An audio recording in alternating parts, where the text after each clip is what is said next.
as a northerner, why do I like the Igbo people? Most of them are resilient and they are courageous. That does not mean you don't have cowards among them. When you say a particular tribe has this character, what it means is that more than 70% of them, they have that character. But you can still have some persons again who do not have such characters. So now this is a region that more than 70% of them are resilient. They are very hardworking. They are courageous. And they love their leader. We in the north, we also love him. Mr. President, I appeal to you, in the interest of national healing, I appeal to you, please, let this case be discontinued so that we can have peace in the southeast, so that we can have peace in the entire country. And it will be to your credit that during your tenure, the southeast was stabilized. It is far better. And the votes you are looking for, you will get it easily without spending money. Because in the case of Nnamdi Kanu, he does not need to give people money. After he's in detention, look at what we are going through because of him. Because we believe in him. So that's the appeal to Mr. President. And the president, let me say this, he's a listening president. You'll be shocked that before 20 this case will continue. Because I wrote a letter to President Tinubu, less than a month, he replied. I was shocked. How is this possible? That is the president of over 200 million people. How is it? I have written letters to governors. For more than 2-3 months, they have not replied. And you, as the president of the entire country, you are replying in less than a month. How do you do this? So that's why I'm using this medium to appeal to President Tinubu. There's no need for this case to continue like this again. Let it come to an end. Political settlement is the best way so that we can have peace in the country. What do you say to those who argue that Kanu detention is illegal under international law? Some others say that he's a terrorist and all kinds of allegations. What is the truth? Given the little you know about him, your interaction with him in the last 2 months while in detention, what do you think? I think by my little exposure and my stay in the north and in some other parts of the country where I have had cause to listen to persons who have directly or indirectly met with terrorists, I should know one when I see a terrorist. A terrorist will not be talking about peace. I was shocked when I met with Nnamdi Kanu. He was always emphasizing about peace and justice. So a terrorist will not want people to live peacefully. A terrorist, you see, there are some things I don't want to reveal because of the security implication. But because there are some persons in detention that anytime they have opportunity, because not all the time they bring you out, when they have opportunity to see Nnamdi Kanu, the Fulani girl that the first time I met her in that detention was when I saw her with Nnamdi Kanu. She had gone there to complain, to ask for favor. So I was shocked, why is this? Yeah, because they don't usually allow that. That's one good thing about the DSS facility. They don't allow that at all. But the girl was to be taken out for medication.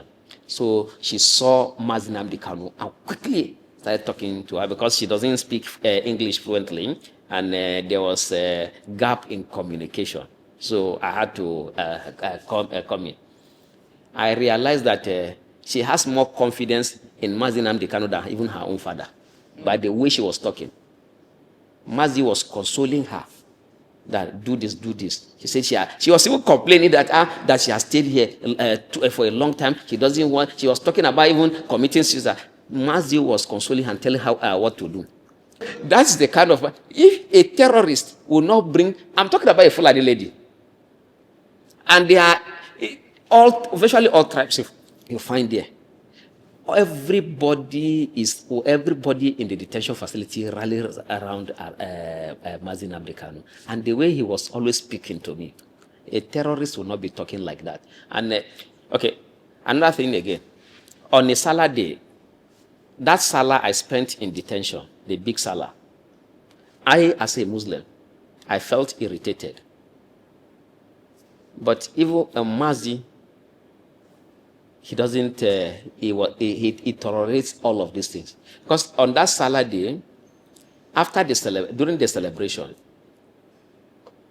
usually the Muslims usually shout Allahu Akbar, Allahu Akbar, but they were shouting. So I was calling, you see, this detention facility, they are Muslims, they are Christians, they are others. Aside that, you don't have, it's not, even if they are, all of us are Muslim, you don't have to shout and disturb others. At this particular time, some persons want to sleep. Some person wants to just sit down quietly. You cannot be shouting like this. But throughout, for the 3 days that happened during in the detention facility, he will not complain. Instead, those who want to come, because when people have problem, they run to him, not even to DSS officers who are supposed to take care of us. He will tell them, no, it's just for a short period of time. Just be patient. When you live with people, you have to tolerate them. I was angry. But he was calming others down, because me, I was also telling those that were, I said, no, you don't have the right to shout. We are all here. Even if all of us are even Muslims, you don't shout. Some persons will want to sleep. But because I lead prayers in the detention facility also, but some persons, most problems that we have in this country is as a result of ignorance.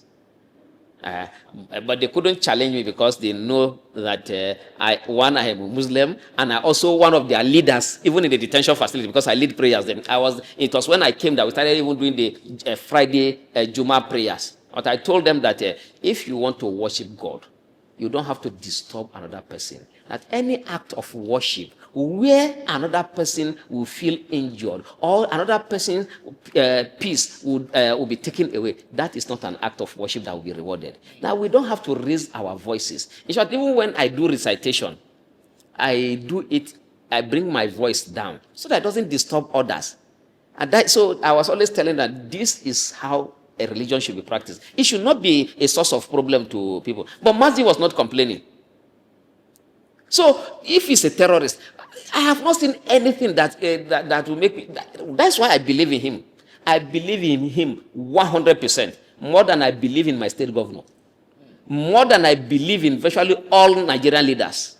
And that's why I am out. That's why I have been going through all of these things. And that's why I'm appealing. You see, of course, I don't have access to him now. But I can tell you that because I know the kind of person that he is, Mazdi, as a courageous man, he listens to his followers. He knows I love him and I know he loves me.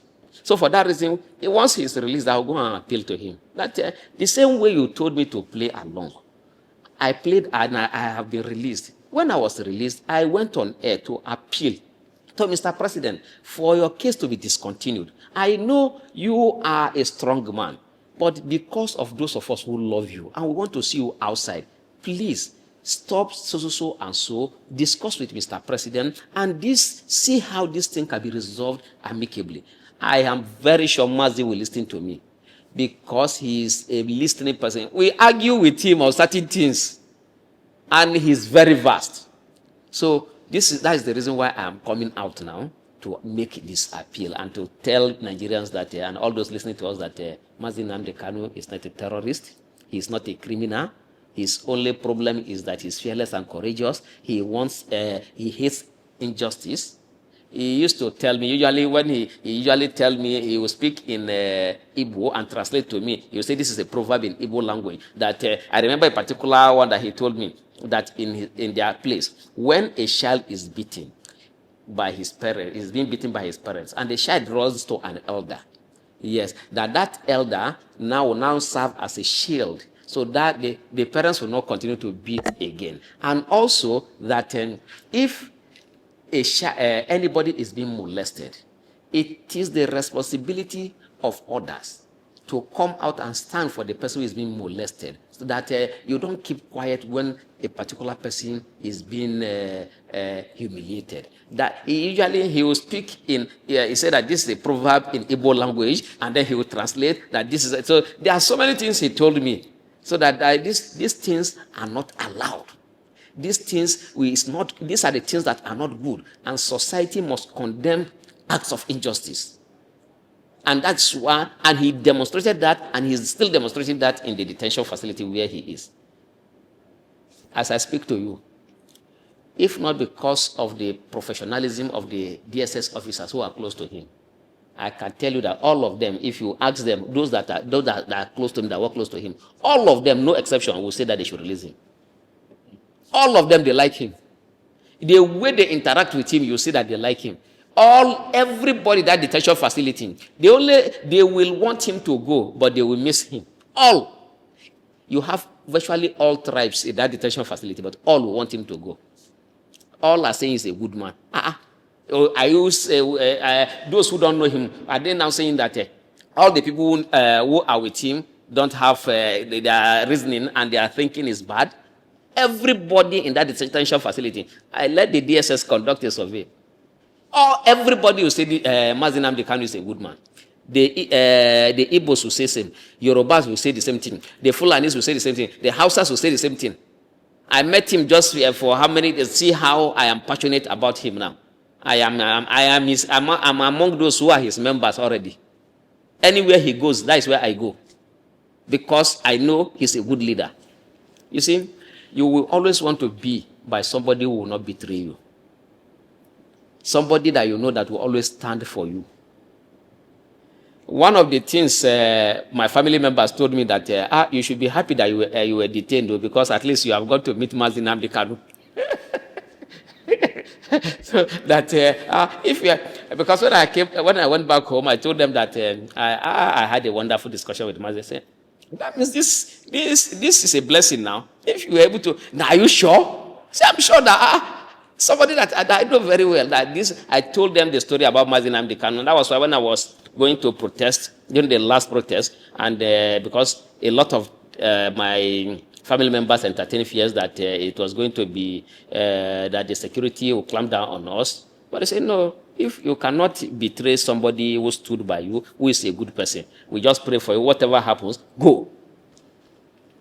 Not because of what I told them about him. So Nnamdi Kanu is not a terrorist, and based on he was kidnapped from Kenya. Also, I think he was kidnapped. Why should you kidnap somebody and bring the person to Nigeria to come and try? And even in Nigeria, I think there was a judgment that was given that he should be released and a compensation paid.